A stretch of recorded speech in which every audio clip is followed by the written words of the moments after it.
নমস্কার, সকল ভক্ত বন্ধুদের সাদর আহ্বান জানাই বিশ্বজনীন বার্তা ফেসবুক পেজে। বিশ্বজনীন বার্তা ফেসবুক পেজে আজকে আমরা সৎ প্রসঙ্গ অনুধ্যান শুনব। যদিও এই প্রসঙ্গটি আমরা গীতারই একটি অংশ থেকে শুনছি। স্বামী রঙ্গনাথানন্দজি মহারাজের যে ভগবদ গীতা ও বিশ্বজনীন বার্তা, সেখান থেকে একটি নির্বাচিত অংশ আজকে আমরা শুনব, কারণ আগামী রবিবার শিবরাত্রি। সুতরাং আমাদের সকলের চিন্তন মনন হবে কিভাবে নিজেদের আমরা এই মনুষ্য জন্মটিকে কাজে লাগাতে পারি। এবং এই মনুষ্য জন্ম যখন এই দেবদুর্লভ মনুষ্য জন্ম বলা হয়, কারণ দেবতারাও এই মনুষ্য জন্ম লাভ করতে আগ্রহী থাকেন, কারণ এই মনুষ্য জন্মেই আমরা নিজেদের এই আত্ম জিজ্ঞাসার পথে এগিয়ে নিয়ে যেতে পারি। এবং এই যে আত্মজিজ্ঞাসা, এইটি আমাদের সেই আধ্যাত্মিক পথে চলবার প্রেরণা। যে আমি কে, আত্মানং বিদ্ধি, এই প্রশ্নটি থেকেই আমরা পথ চলা শুরু করি। তা না হলে আমাদের কি হয়, এই যে বহির্মুখী ইন্দ্রিয়াদি, এই বহির্মুখী ইন্দ্রিয়াদি সদা সর্বদা বাইরের রূপ রস গন্ধ ইত্যাদি নিয়ে মশগুল হয়ে থাকে। তো আজকে আমরা সেই প্রসঙ্গ একটু অনুধ্যান করবার চেষ্টা করছি। শুভ সন্ধ্যা সঙ্গীতা, রিমা, লক্ষ্মী, রুম্পা, সংযুক্তা, লক্ষ্মী দে, মিনুদি, শুভ সন্ধ্যা, শুভ সন্ধ্যা রুম্পা, রূপা, বিলাসপুরের দিদি রুম্পা। আজকে আবার রূপা পুরোটা লিখেছে, না হলে ছোট্ট করে ডাকে যখন আরো মিষ্টি লাগে। আর রুম্পা লিখেছে এসে গেছি, এটা তো বলে পারমিতা। আমি মুহূর্তের জন্য চমকে গেছি যে ওদের ওখানে তো এখন মাঝরাত্রি। শুভ সন্ধ্যা মিনুদি। তাহলে আজকে আমরা আমাদের যে প্রসঙ্গ, সেই প্রসঙ্গে এবার প্রবেশ করব। ছন্দাদি শুভ সন্ধ্যা। ঠাকুর মায়ের শ্রীচরণে সাষ্টাঙ্গ প্রণাম নিবেদন করে, শ্রী গুরুদেবকে স্মরণ করে আমরা শুরু করছি আজকের প্রসঙ্গ। এই যে গুরু শক্তি, এই গুরু শক্তি প্রসঙ্গটিও আমরা শিবরাত্রি উপলক্ষে বিশেষ অনুধ্যানে অবশ্যই শুনব।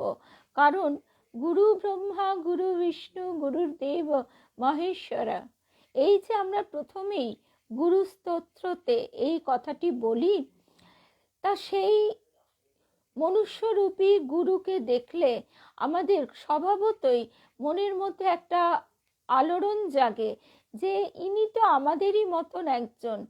তাই ইনি সৃষ্টি স্থিতি প্রলয়কর্তা, ব্রহ্মা বিষ্ণু মহেশ্বর, একাধারে সর্বশক্তির একদম মূল কেন্দ্র।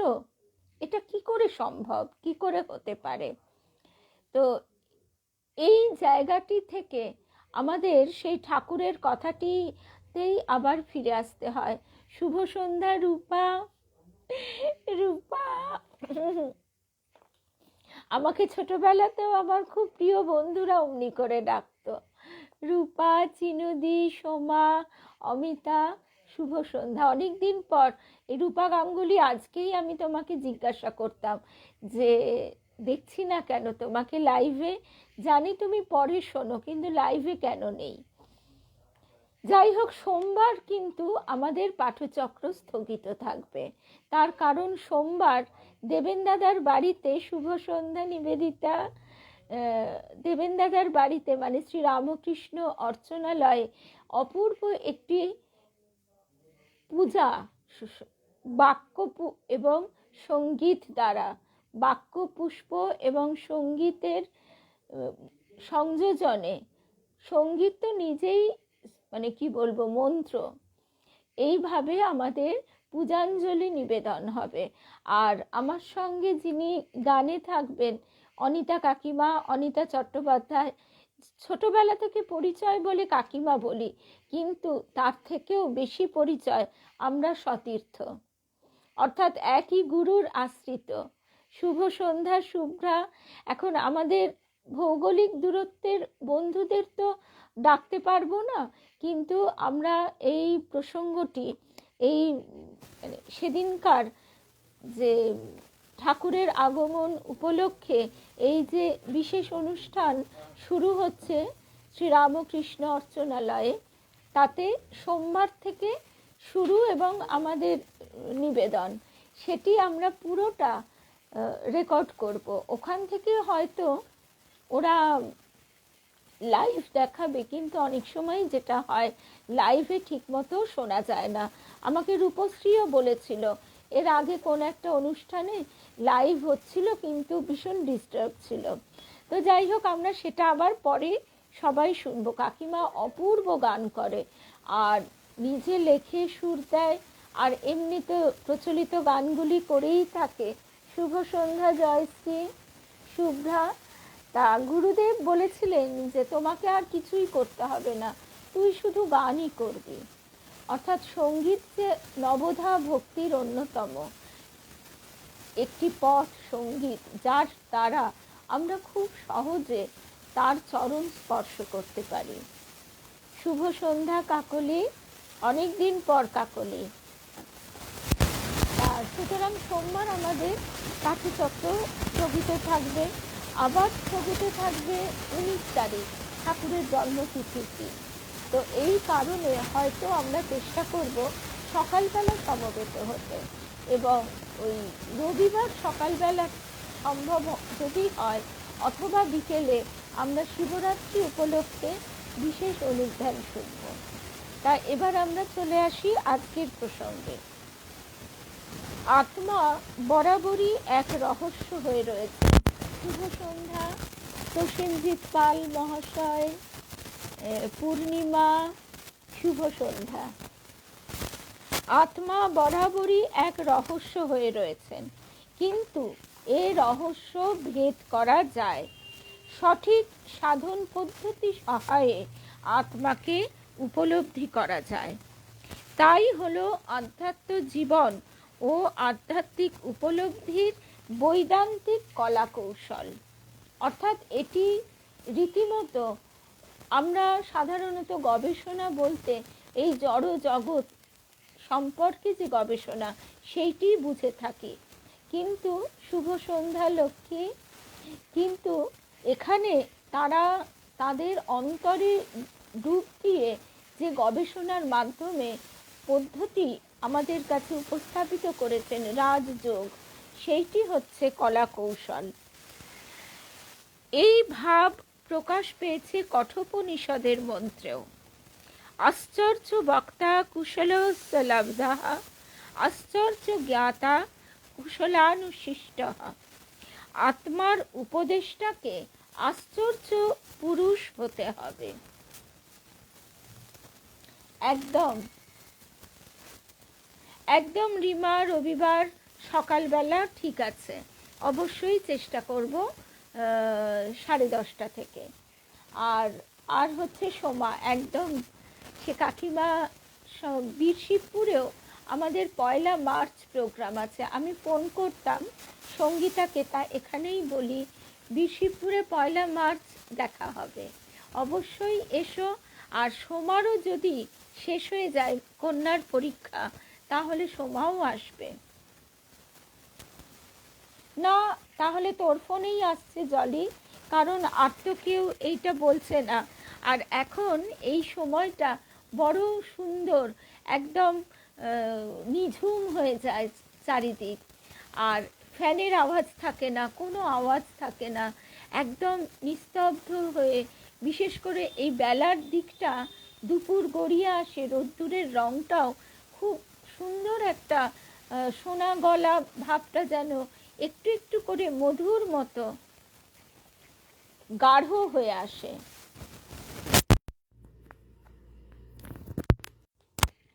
আচ্ছা, এবার দেখো তো ডিস্টার্ব আছে কিনা, কারণ লুজ কানেকশনের জন্য যদি হয়ে থাকে, এছাড়া ঘরে কিন্তু কোনো শব্দ নেই। আচ্ছা, তারপর আর অনেক সময় কি হয়, এখান থেকে মানে এদের পেজ থেকে ডিস্টার্বগুলোকে আর করবার কোনো প্রভিশন থাকে না। আচ্ছা, যাই হোক, আমরা আবার চলে আসি। শুভ সন্ধ্যা রূপশ্রী। এবার ঠিক আছে, এই তো রুম্পা বলছে, অমিতাও বলছে। তাহলে এবার যখন রুম্পা ঠিক আছে বলছে, তাহলে নিশ্চয়ই লুজ কানেকশন ছিল। আমি খুলে জ্যাকটা আবার গুঁজেছি। কাকলিও বলছে কেন রে একটা সাউন্ড আসছে। জ্যাকটা খুলে লাগালাম, তাহলে আর কিছু করার নেই। এবারে ঠিক হয়ে গেছে, এই তো ঠিক আছে, ঠিক আছে। তো থ্যাংক ইউ, এবারে ঠিক আছে, একদম পরিষ্কার। আচ্ছা, এবার তাহলে আমরা চলে আসি আবার আমাদের প্রসঙ্গে। তা আজকেই যখন বেলা গড়িয়ে আসছে, ঠাকুরের মুখের দিকে তাকিয়ে তাকিয়ে ভাবছি যে এই কি অনন্ত কালো স্রোতে একইভাবে এই সূর্যের গতি, সূর্য সাক্ষী, ফাল্গুন মাস আর এলো বলে গীতায় শ্রীকৃষ্ণ বলছেন যে এই বসন্ত ঋতুতেই তিনি সর্বাধিক প্রকাশিত, গাছের নতুন কচি পাতা। রবি ঠাকুর লিখছেন কচি পাতার নূপুর বাজে। কিন্তু থ্যাংক ইউ, সত্যি কি আর পাতায় নূপুর বাজে? কিন্তু এই যে শ্রুতি শ্রবণ, প্রকৃতিকে শোনা, এটি কিন্তু, থ্যাংক ইউ নিবেদিতা জলি, তা এই প্রকৃতিকে শোনার কান, এটি যত সূক্ষ্ম হয় ততই আমরা এর ভেতরে ডুবে যেতে থাকি। তা এইভাবে আমরা যত ভেতরে ডুব দেব, ততই কিন্তু আমাদের ভিতরে দেখা যাবে যে সূক্ষ্মাতি সূক্ষ্ম বোধগুলো কিভাবে জাগ্রত হয়ে উঠছে। এই কদিন আগেই বলছিলাম, আমাদের পাশেই একটা প্রচণ্ড মানে জগঝম্প বাজিয়ে একটা বাচ্চার জন্মদিন পালন হলো। সেই শব্দে যার কান অভ্যস্ত, সে কখনোই কচি পাতার নূপুর শুনতে পাবে না। আমাদের সংবেদনশীলতা, আমাদের এই যে যন্ত্রগুলি যে কত সূক্ষ্ম, কত সুন্দরভাবে এরা কত কিছু যে গ্রহণ করতে পারে, এই রিসেপটিভিটি পাওয়ারটা আমরা যত চেষ্টা করব, নীরবতা, ধ্যান, এর মধ্যে দিয়ে এটা বেড়ে ওঠে। তা এবারে আমরা চলে আসি তাহলে আজকের মূল বিষয়ে।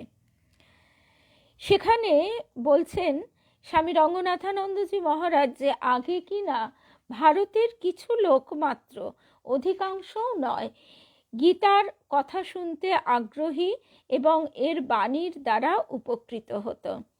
আজকাল কিন্তু দেখা যাচ্ছে সারা বিশ্বের মানুষ এই ব্যাপারে বেশি উদ্গ্রীব হয়ে উঠেছে। সম্প্রতি বুলগেরিয়ার রাজধানী সোফিয়া থেকে এক অনুসন্ধিৎসু আমাকে লিখেছেন, আমরা কিছুই জানি না, আমাদের 2-1খানি মাত্র বই আছে, অন্যান্য বই অনুগ্রহ করে পাঠিয়ে দেবেন এই সংক্রান্ত। আমরা এই সব ভাব গ্রহণে খুবই ব্যগ্র, অর্থাৎ এগুলি কথার কথা মাত্র নয়, আমাদের কুপমণ্ডুকতা, সীমাবদ্ধতায় আমরা তলিয়ে যাই। কিন্তু এখানে যখন স্বামী রঙ্গনাথানন্দজি মহারাজের এই কথাগুলি শুনছি, আমরা উপলব্ধি করতে পারছি যে এই প্রসার কিভাবে আস্তে আস্তে বিকশিত হচ্ছে। ঠাকুর বলছেন, যখন কেশব সেন বলছেন যে কাগজে নাম ছাপিয়ে দিই, কাগজে এইসব কথা প্রকাশ করে দিই, তখন ঠাকুর বলছেন কেশব প্রচার করবে, যদি এর ভিতরে যে শক্তি আছে তা বিকশিত হতে চায়, 1000 হিমালয় পর্বত চাপা দিলেও তা চাপা থাকবে না, প্রকাশিত হবেই। আর যদি না হয় তাহলে কারো সাধ্যি নেই তাকে প্রকাশিত করে। তা এবারে আমরা যে প্রসঙ্গে আছি সেখানে ফিরে আসি। রঙ্গনাথানন্দজি মহারাজ বলছেন ভৌত বিজ্ঞানের ক্ষেত্রেও, শুভ সন্ধ্যা শর্মিলাদি, আমরা সবেই শুরু করছি, ভৌত বিজ্ঞানের ক্ষেত্রেও শুভ সন্ধ্যা তৃপ্তি, তুমি যখন একটি ক্ষুদ্র জীবন্ত কোষ পর্যবেক্ষণ করছো, সেটি বিজ্ঞানীর কাছে এক বিস্ময়ের বস্তু, জীবকোষের গঠনে বিস্ময়। তার মধ্যে জৈবিক ক্রিয়াকলাপে বিস্ময় সৃষ্টি করছে, গুটিয়ে নিচ্ছে, আকারের পরিবর্তন ঘটাচ্ছে, সংখ্যা বৃদ্ধি করছে। সবই আশ্চর্য ব্যাপার। পদার্থবিজ্ঞানেও ক্ষুদ্র জড় কণার মধ্যে বিশাল শক্তির অবস্থান লক্ষ্য করে বিস্ময়ে অভিভূত হতে হয়। এই হলো পরমাণু বিজ্ঞান। এই ব্যাপারকেও আমরা আশ্চর্যবৎ পশ্যতি বলতে পারি। প্রকৃতির গভীরে প্রবেশ করলে দেখা যাবে বাহ্য প্রকৃতির আশ্চর্যকারিতা কম বলে মনে হবে, আর সেই তুলনায় অন্তঃপ্রকৃতির অনেক বেশি আশ্চর্যজনক ক্রিয়াকলাপ প্রকাশিত হচ্ছে। তাই ঠাকুর গাইতেন, ডুব ডুব ডুব ডুব সাগরে আমার মন, তলাতল পাতাল খুঁজলে পাবি রে প্রেম রত্ন ধন। আবার রামপ্রসাদ গাইছেন যে দু চার ডুবে ধন না পেলে তুমি দম সামর্থ্যে এক ডুবে যাও কুলকুণ্ডলিনীর মূলে। সেই রকম মানবের অন্তঃপ্রকৃতির পর্যবেক্ষণ যা পশ্চিমী দেশে সবে আরম্ভ হয়েছে। স্যার জুলিয়ান হাক্সলে যেমন বলছেন, মনঃসমীক্ষা সবে আরম্ভ হয়েছে। কিন্তু আমরা সবথেকে আশ্চর্যের বিষয় হলো উপনিষদ যা নিয়ে আলোচনা করে আমাদের ঋষিরা, সেই অনন্ত আত্মা।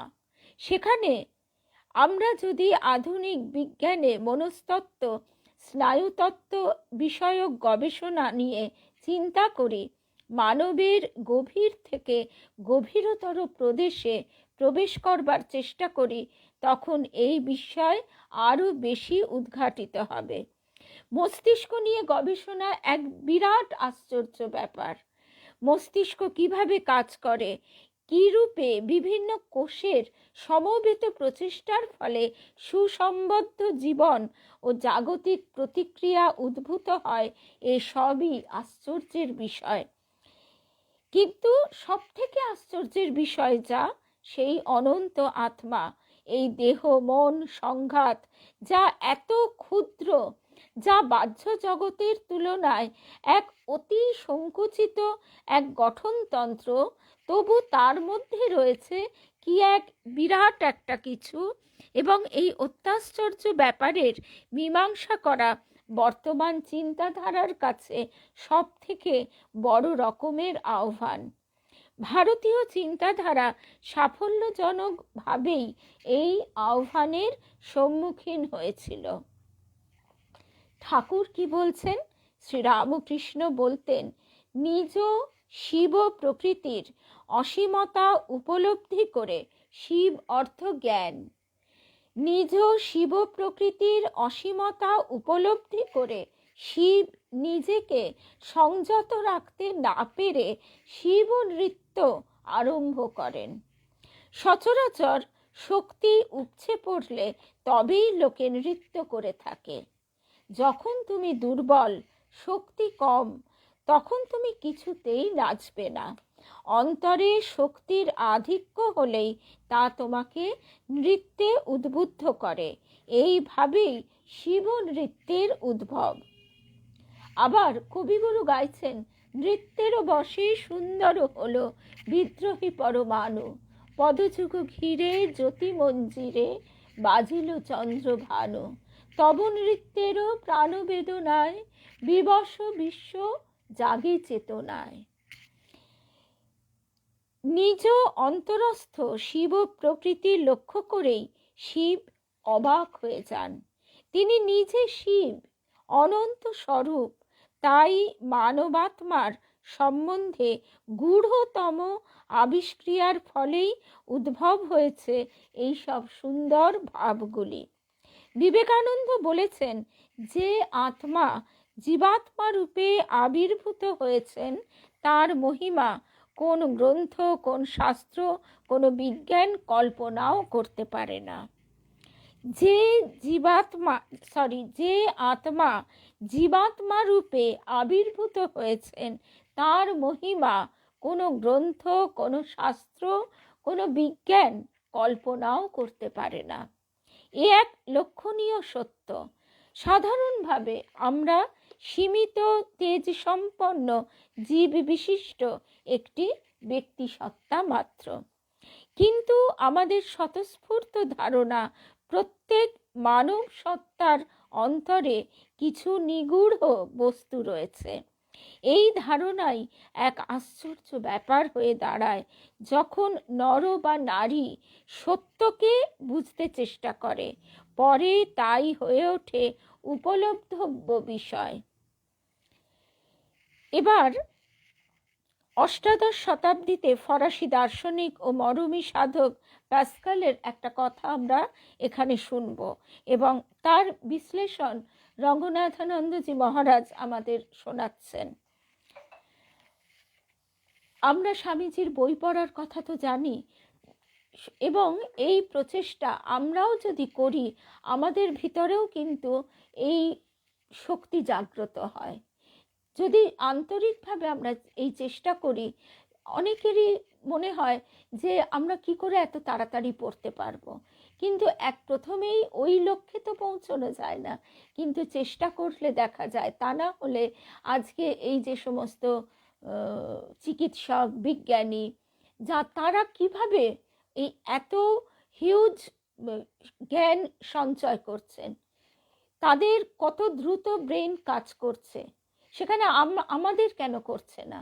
তার কারণ হচ্ছে আমাদের চিন্তার কৌশলটি আমরা জানি না, মনকে আমরা বশীভূত করতে জানি না। সেই প্রসঙ্গেও একটি কথা আজকে আমরা শুনব।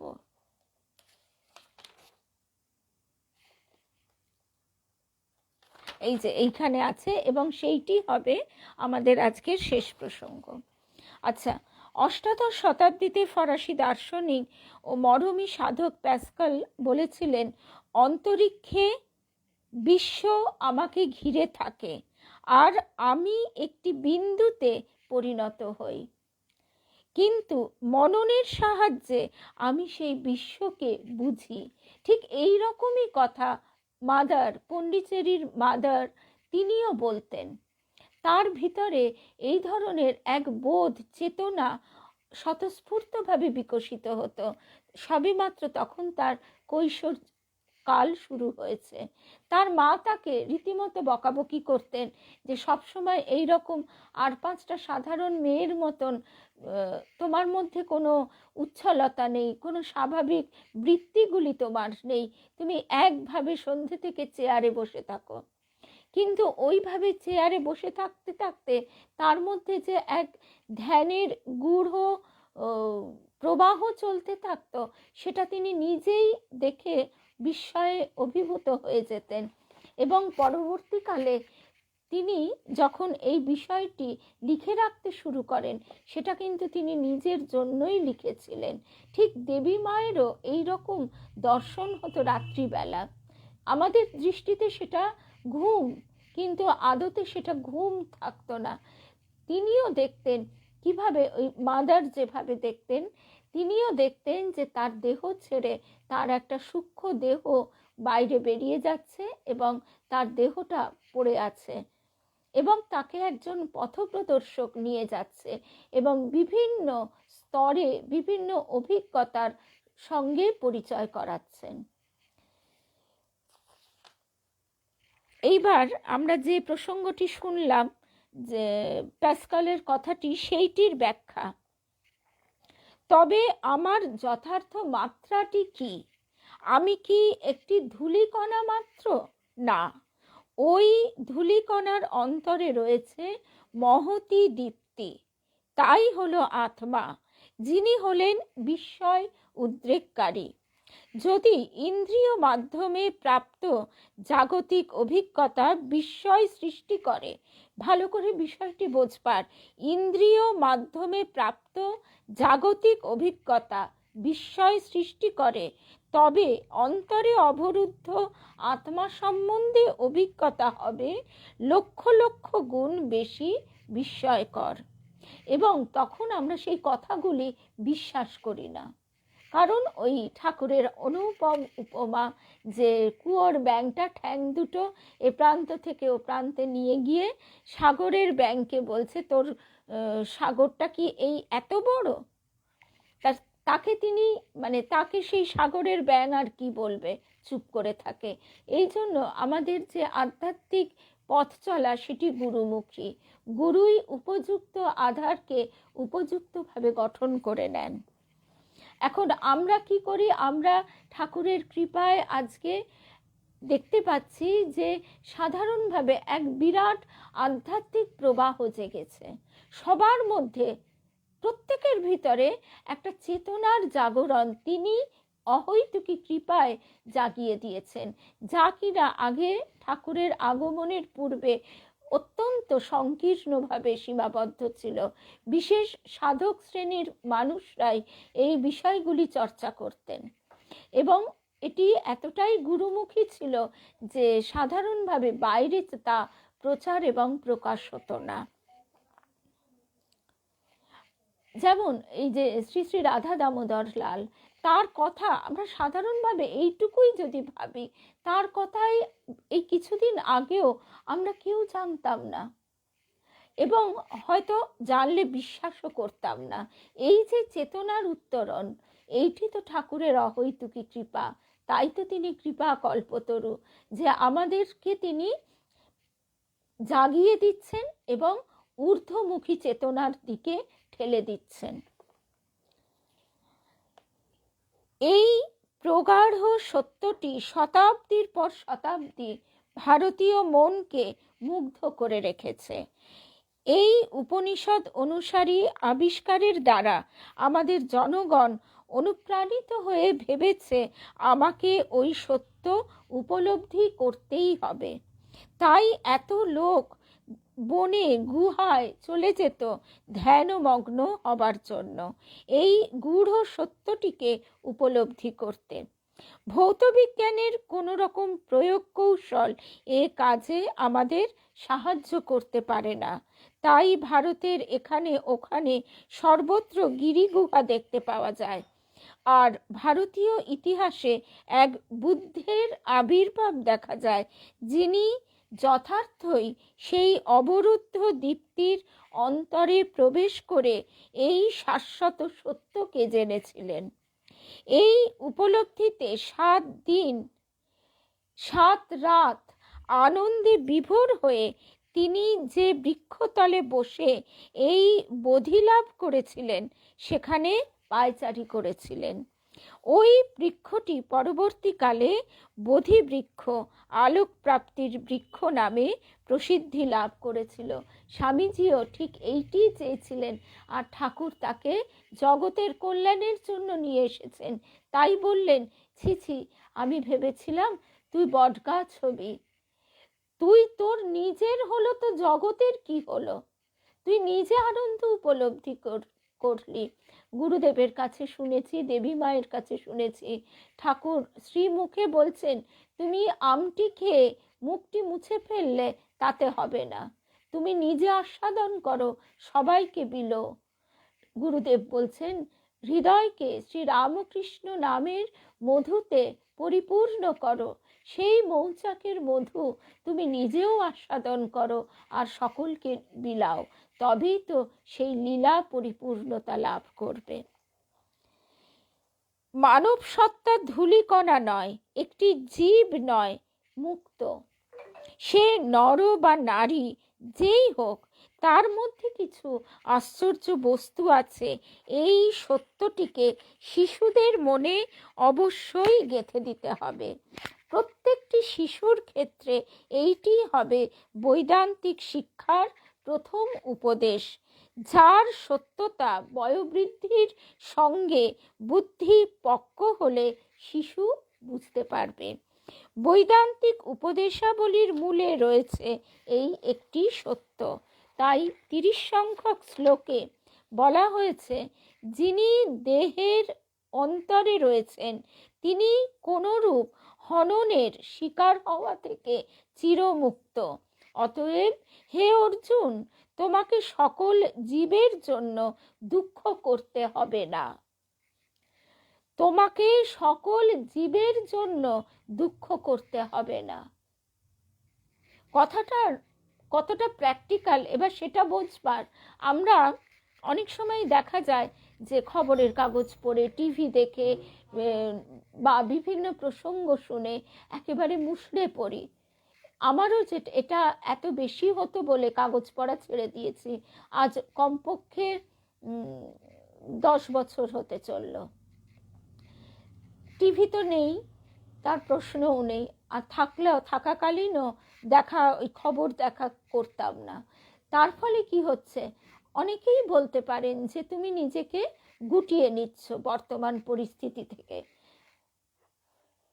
এখন সকলের ক্ষেত্রে তো একই ভাব প্রযোজ্য নয়। আমাকে যেহেতু বাইরের এই ভাবগুলির সঙ্গে মোকাবিলা করবার পরিস্থিতিতে তিনি আমাকে সেই অবস্থানে রাখেননি, সেই হেতু আমার কর্তব্যটা আমার করা উচিত যে আমি যখন এই মনুষ্য জন্ম লাভ করেছি, সদ্গুরু লাভ হয়েছে, তার অহৈতুকী কৃপা লাভ হয়েছে, তখন সেই সময়টাকে যাতে কাজে লাগাতে পারি। এইখানেই তিনি বলছেন যে অতএব হে অর্জুন, তোমাকে সকল জীবের জন্য দুঃখ করতে হবে না। এবার আমার পাশের মানুষটির জন্য অবশ্যই আমার সমবেদনা থাকবে, সহানুভূতি থাকবে। আমি পাশের মানুষটিকে না দেখে আমি সুদূর বিদেশের কথা চিন্তা করে বিষাদাচ্ছন্ন হয়ে বসে রইলাম, অথচ তার প্রতি আমার কিছু করারও ক্ষমতা নেই, তার কোনো মূল্য নেই। এই কথাই শ্রীকৃষ্ণ বলছেন। এই দেহি অর্থে, জীবাত্মা অর্থে যিনি দেহে বাস করেন, নিত্যম অবধ্যয়ম, যাকে কেউ কখনো বধ করতে পারে না, এই হলো এই অনন্ত সত্যের প্রকৃতি। দেহে সর্বস্ব ভারত, সকলের দেহে বর্তমান এই দেহি বা জীবাত্মা হলেন অবদ্ধ। হে অর্জুন, তস্মাৎ সর্বাণি ভূতানি না ত্বং সচিতুম অর্হসি, অতএব এই জগতের কোনো কিছুর জন্য, কোনো জীবের জন্য তোমাকে শোক করতে হবে না। কেউ আমার জামা খুলে নিলে আমার কোনো ক্ষতি হয় না, আমি অন্য একটি জামা পরে নিতে পারি। এইভাবে আমরা সকল জড় বস্তু সম্বন্ধে বলে থাকি, কিন্তু যারা বিষয়ীকে অর্থাৎ কর্তাকে জেনেছে তাদের কাছে শরীরের যাই হোক জীবাত্মা অস্পৃষ্টই থাকেন। জীবাত্মা যদি অপরিবর্তিত থাকেন তবে উদ্বেগের কোনো কারণ থাকতে পারে না। এই কথাগুলি কিন্তু মনে রাখতে হবে, ওই ঠাকুরের কথা, তবলার বোল মুখে বলা সোজা, কিন্তু হাতে আনা বড় কঠিন। আমরা এই কথাগুলি বারে বারে স্মরণ মনন নিদিধ্যাসনের মধ্যে দিয়ে ছাপ ফেলতে যদি না পারি তাহলে তো হবে না, কিন্তু আমাদের মনেও ছাপ পড়বে। ঠাকুর সেটিও উপমা দ্বারা বোঝাচ্ছেন যে একটা শান বাঁধানো ঘাটে তুমি যদি একটা মাটির কলসি নিত্য একই স্থানে রাখতে থাকো তাহলে সেখানটায় একটা ছাপ এসে যায়, টোল পড়ে যায়। ঠিক তেমনি আমরা নিত্য যদি এই বিষয়গুলি চিন্তা করতে থাকি তাহলে আমরাও দেখব যে সময় যখন আসবে তখন আমরা ঠিক মনটাকে এইভাবে পৃথক করে নিতে পারছি। ঠাকুর বলতেন, মনকে তুমি যে রঙে ছোপাবে সেই রঙেই ছুপবে।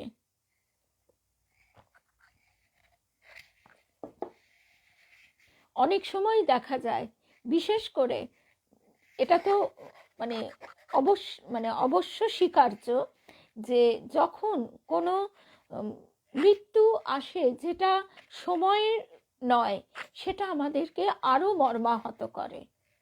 সেইখান থেকে যে বেরোতে পারে তাকে, তার কতখানি শক্তি এবং তাকে তার কৃপা কতটা পরিপূর্ণ করেছে সেটাও বোঝবার, অনুভব করবার। আবার অনেক সময় দেখা যায় আমাদের বৃদ্ধ পিতামাতার ক্ষেত্রেও আমরা সেই শোকটা থেকে বেরোতে পারি না। সেটা তো খুব সেটার জন্য অধিক শক্তির প্রয়োজন হয় না, সেইটা আমরা সহজেই আমাদের ভেতরে নিতে পারি। আত্মস্থ করতে পারি, যত আমরা এই কথাগুলি ভিতরে নিতে থাকবো, আত্মস্থ করবার চেষ্টা করতে থাকব। কিন্তু এই শক্তির প্রবলভাবে দরকার যখন যেটা সময়ের আগে ঘটে। তো তারপরে বলা হচ্ছে, জীবাত্মা যদি অপরিবর্তিত থাকেন তবে উদ্বেগের কোনো কারণ থাকতে পারে না। মানুষ যত বেশি শক্তিশালী হবে, এইখানেই কথাটা বলা হয়েছে, এই সত্যকে জীবনে ও কাজে প্রকাশ করার সামর্থ্য তার তত বেশি হবে, সে তত বেশি সাহস, বেশি সহনশীলতার অধিকারীও হবে। এইবার যে ঘটনাটা আমরা শুনব, সেই ঘটনাটা কিন্তু আমাদের মতন সাধারণ মানুষের পক্ষে অসম্ভব। হিটলারের নাৎসি কারাগারে বন্দি সেই ইহুদি বৈজ্ঞানিকের কথা আমরা স্মরণ করি। ইহুদিদের সকলের ওপর প্রচণ্ড চাপ এবং তারা নানা রকম পীড়ন, নির্যাতন, ক্লেশের শিকার হতো, যেগুলো আমরা কিনা কল্পনাও করতে পারি না। এই রকম নির্যাতনে অনেকে মৃত্যুবরণ করত, কিন্তু একজন বেঁচে ছিলেন। তিনি হলেন ভিক্টর ফ্রাঙ্কেল। এখন নিউ ইয়র্কে থাকেন। তিনি ম্যানস সার্চ ফর মিনিং, মানুষের তাৎপর্য অন্বেষণ নামে একখানি গ্রন্থ রচনা করেছিলেন। সেখানে তিনি উল্লেখ করেছেন যে তিনি কত চাপের, কত পীড়নের শিকার হয়েছিলেন। তিনি ভেঙে পড়তেন, কিন্তু তিনি নিজ সত্তাকে আত্মরূপে শরীর থেকে পৃথক করে রেখে অনাসক্ত মনে ভাবতেন তিনি যেন সমস্ত ঘটনাবলীর সাক্ষী। আমরা যদি আমাদের ভারতবর্ষের স্বাধীনতা আন্দোলনের নেতাদের কথা, বিপ্লবীদের কথা, সাধারণ যারা লক্ষ লক্ষ মানুষ, তখন হাজার হাজার মানুষ প্রাণ দিয়েছে, তাদের কথা, তাদের আত্মীয় পরিজনের কথা, কারণ তারাও তো কারোর সন্তান, কারোর বাবা, কারোর ভাই, কারোর বন্ধু, তাদের শক্তির কথা যদি আমরা চিন্তা করি, তাহলে আমরা বুঝতে পারবো যে এই কথাগুলি গভীরতা এবং সত্যতা, যথার্থতা কতখানি। শ্রী অরবিন্দের কথাই যদি ভাবা যায়, কারাগারে তিনি বন্দি অবস্থায় গীতা, সম্পূর্ণ গীতা তিনি ধ্যান করছেন, স্মরণ মনন নিদিধ্যাসন ধ্যান করছেন, এবং সেখানেই সূক্ষ্মভাবে স্বামী বিবেকানন্দ তাকে দর্শন দেন এবং তাকে তার পরবর্তী পথের হদিশও দেন। তারপরে আন্দামানে, নামটা এই মুহূর্তে আবার ভুলে গেলাম, একটু আগেই মনে ছিল, বীর সাভারকার, তার কথা যদি আমরা চিন্তা করি, মানে আমরা ভাববো যে এ কি সত্যি, তিনি কি মানুষ? এই বীর সাভারকার একদম, এটা তো একেবারে, এবং অনেক আগে বলতে জন্ম জন্ম ধরে সেই প্রচেষ্টা চলে। তবে তো ওই জন্যই বলা হয়, মহামায়া দ্বার খুলে না দিলে এই পথে এগোনো যায় না। তার কাছে প্রার্থনা করতে হয়, এই সমস্ত তুমি রেখেছ, যেখানে আছি তুমি রেখেছ, এবার এই আসক্তি থেকে তুমি কৃপা করে আবার তুলে নাও সময় এলে। তো সেই বীর সাভারকার, তাকে আন্দামানের কথা তো সবাই কম বেশি আমরা জানি। সে এক একটা কুঠুরির মধ্যে আলো প্রবেশ করতো না, সেই অনেক উঁচুতে একটা ভেন্টিলেটর, সেখান দিয়ে যেটুকু আলো প্রবেশ করতো, একটা মানুষ সেখানে থাকতে পারে? চরম বেত্রাঘাত, চরম অত্যাচার, সেই তিনি কোনো একভাবে সমুদ্রে ঝাঁপিয়ে পড়ে সাঁতার কেটে চলে যান। এই শক্তি একটা বিরাট প্রকাশ সেই সময় ঘটেছিল, কারণ অবতার পুরুষের আগমনের আগে এবং পরে এইভাবেই শক্তির প্রকাশ ও বিকাশ ঘটে। তা এখানেও যে কথা বলা হচ্ছে, যে তিনি নিজ সত্তাকে আত্মরূপে শরীর থেকে পৃথক করে রেখে অনাসক্ত মনে ভাবতেন তিনি যেন সমস্ত ঘটনাবলীর সাক্ষী। তিনি ওইসব চাপ সহ্য করতে পেরেছিলেন, যুদ্ধের পরেও তার মন অবিচলিত ছিল। তাই তিনি ওইসব অভিজ্ঞতার কথা গ্রন্থাকারে লিখতে পেরেছিলেন। আমরা ওই ধরনের দৃশ্য দেখলে সহ্য করতে পারবো না। তিনি এই পদ্ধতির নাম দিয়েছিলেন মনোভাব নিয়ন্ত্রণ। তোমার প্রতি অন্যের আচরণকে তুমি নিয়ন্ত্রণ করতে পারো না। এবার এটাই আজকে আমার খুব মনে হচ্ছিল, যে কারণে আমরা সবাই মিলে শুনছি, আমাদের সংসার ক্ষেত্রেও এই রকম এর হয়তো কণিকা মাত্র অবস্থা, সিচুয়েশন তৈরি হয়। সেই জায়গা থেকে আমরা নিজেদের ট্রেন করতে পারি, নিজেদের আমরা শিক্ষা দিতে পারি। নিজেদের ট্রেনিংটা তো নিজেদেরই দিতে হবে। তোমার প্রতি অন্যের আচরণকে তুমি নিয়ন্ত্রণ করতে পারো না, কিন্তু তুমি ওই সব আচরণ সম্বন্ধে তোমার মনোভাবকে নিয়ন্ত্রণ করতে পারো, সেইটি তোমার হাতে। ম্যানস সার্চ ফর মিনিং গ্রন্থটিতে ভিক্টর ফ্র্যাঙ্কেল একটি অতি বৈশিষ্ট্যপূর্ণ মন্তব্য করেছিলেন। কেউ আমাকে নিন্দা করল, বেশ, সে আমাকে নিন্দা করে চলে গেল। আমি তা অন্তরে গ্রহণ করলাম, পুষ্ট করলাম, ফলে ওটি আমার কাছে এক গুরুত্বপূর্ণ ব্যাপার হয়ে উঠল। এমনকি আমি আত্মহত্যা করতে গেলাম, কারণ আমি দুর্বল। যদি আমি শক্তিশালী হই, আমি নিজেকে বোঝাবো, আচ্ছা, সে তো কেবল কয়েকটা কথা বলেছে মাত্র। এইগুলো, এই ঝাঁঝ লাগছে ওই ঘর থেকে, একটু বন্ধ করে দে, ওই মশার ওই যেটা চালিয়েছে। আচ্ছা, সে তো কেবল কয়েকটা কথা বলেছে মাত্র। বস্তুত সে কি বলেছিল? 26টি অক্ষরের সবকটিকে একসঙ্গে নিয়ে একটা বিশেষ নিয়মে সাজানো কোনো শব্দ। ঠাকুর বলছেন যে, মা, আমি ভাবি 50 বর্ণময়ী মা, খিস্তি খেউড়েও যা, আবার তোর ওই নিন্দা স্তুতি সব এক তো। ঠাকুর বলছেন তা তোর ওই বেদ উপনিষদ সবেতেও তাই। খিস্তি খেউড়েও যে সেই বর্ণ, আবার বেদ উপনিষদেও তাই। ঠাকুর একদিন মায়ের সঙ্গে ঝগড়া করছেন। গিরিশ ঘোষ মশাই এসে আস্তে আস্তে ভবতারিণী মায়ের মন্দিরের কাছে গেছেন আর শুনছেন ঠাকুর অকথ্য গালি দিচ্ছেন। তখন গিরিশ ঘোষ একটু পরে বলছেন যে, মশাই, আপনি আমার খিস্তি খেউড়েরও গুরু, এতেও আমি আপনার কাছে হার মানলাম। তখন ঠাকুর লজ্জা পেয়ে বলছেন যে, কিন্তু মায়েরই বলছি, কোনো সংস্কার নাই। অর্থাৎ এই কথাগুলি ও বর্ণগুলি আমরা ব্যবহার করি, সেটি আমাদের মনে একটা তরঙ্গ তোলে। সেইটার দ্বারা আমরা আবার আর একটা কম্পন অনুভব করি, আমাদের অহংকারে যেটা ধাক্কা লাগে, তাতেই আমরা খুশি হই, দুঃখ পাই। ও আমাকে একটা খারাপ কথা বললো, কটু কথা বললো, অপমান করলো।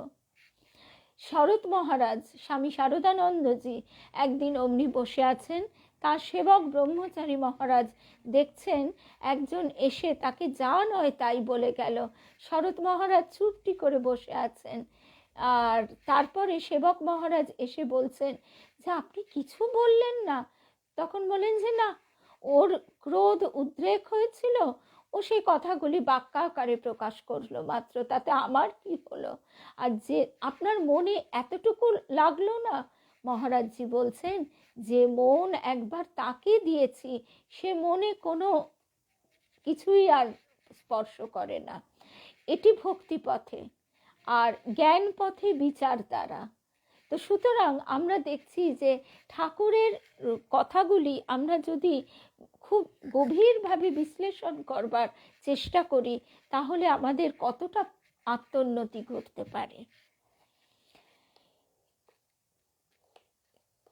সেইভাবে নিজ মনকে বুঝিয়ে সমস্ত ব্যাপারটিকে মন থেকে মুছে ফেলতে পারো।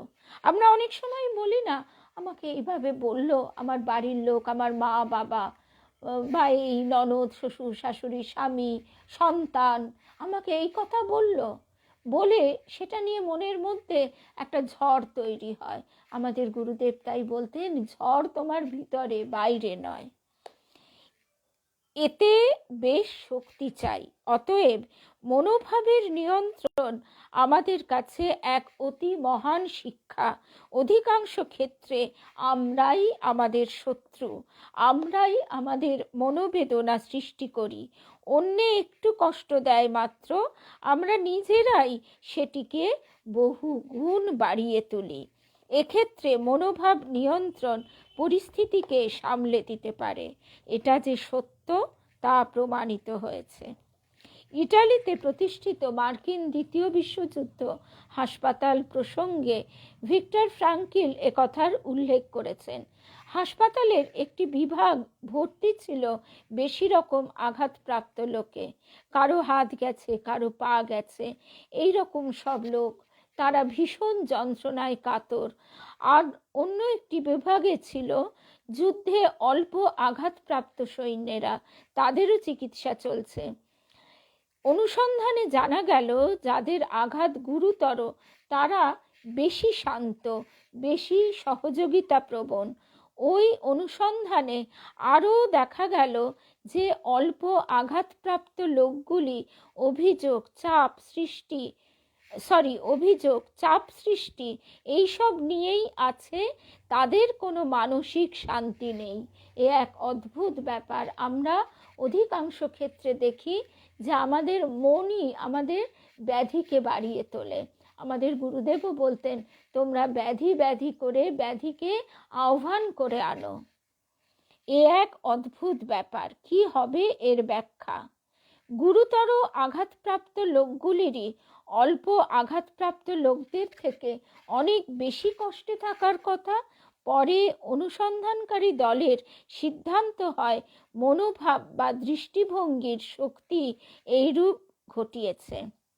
অল্প আঘাতপ্রাপ্ত লোকগুলি জানে যে চিকিৎসায় সুস্থ হয়ে উঠলে তাদের আবার যুদ্ধক্ষেত্রে পাঠানো হবে, কিন্তু গুরুতর আঘাতপ্রাপ্ত লোকগুলি বুঝেছিল তাদের স্ত্রী, পুত্র, কন্যার কাছে তারা ফিরে যাবে, তাই তারা শান্তি উপভোগ করছে।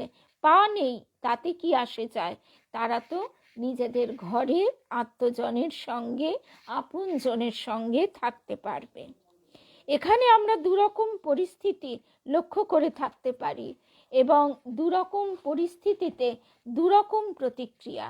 এ থেকে মনোভাব নিয়ন্ত্রণের ধারণা প্রমাণিত হয় এবং ওই গ্রন্থখানি এই সত্যটি তুলে ধরেছে। তার ফলে গীতায় উক্ত মহান সত্যগুলি স্পষ্ট হয়ে উঠেছে। এইভাবে সত্য নির্ণীত হয়েছে। গ্রন্থটি আমাদের অতি সংবেদনশীল ও আধ্যাত্মিক প্রকৃতির অস্তিত্ব সমর্থন করে। তো সুতরাং এইভাবে আমরা আরও যত গীতার গভীরে প্রবেশ করব তত আমরা বুঝতে পারবো। আমাদের তো তাড়াহুড়ো নেই, একটু একটু করে আমরা প্রবেশ করব। আজকের একদম শেষ কথাটি হচ্ছে এই, বিবেকানন্দ যেমন বলেছেন, জীবনই ধর্ম, কারণ আধ্যাত্মিকতাই আমার প্রকৃত স্বরূপ। আধ্যাত্মিকতা আমাকে অন্যের কাছ থেকে ধার করে নিতে হবে না। তাই দেখা যায় গীতার দ্বিতীয় অধ্যায় ও পরবর্তী সমগ্র অংশ বরাবর শ্রীকৃষ্ণের শিক্ষার পিছনে মানবের অন্তর্নিহিত দেবত্বের ধারণাই ব্যক্ত করেছে। দ্বিতীয় অধ্যায়ে এইসব যুক্তি দিয়ে তিনি অর্জুনকে বলছেন, তুমি পার্থিব ব্যাপারে যুদ্ধে নামতে কেন ভয় পাচ্ছ? তুমি তো সন্ন্যাসী নও, ইহজগতে তোমার কত কি করণীয় রয়েছে। এতেও অর্জুনকে অবশ্য টলানো যায়নি। এরপরে আরও অনেক জাগতিক যুক্তি তিনি দেখিয়েছিলেন, সেগুলি আমরা পরবর্তী সময় শুনব যে আর কি কি জাগতিক যুক্তি তিনি ব্যবহার করেছেন। কিন্তু আজকে আমরা যেটুকু অংশ শুনলাম তার থেকে এটুকু পরিষ্কার যে মনের শক্তি কতটা, এবং এই যে আমরা এর আগেও শুনেছি মনকে তুলে নেওয়া, ক্লোরোফর্ম করার দরকার হলো না। স্বামী ত্রিগুণাতীতানন্দজি মহারাজ, তুরীয়ানন্দজি মহারাজ এদের ক্ষেত্রে, অর্থাৎ স্বামী অভেদানন্দজি মহারাজ, এরা মনকে তুলে নিচ্ছেন।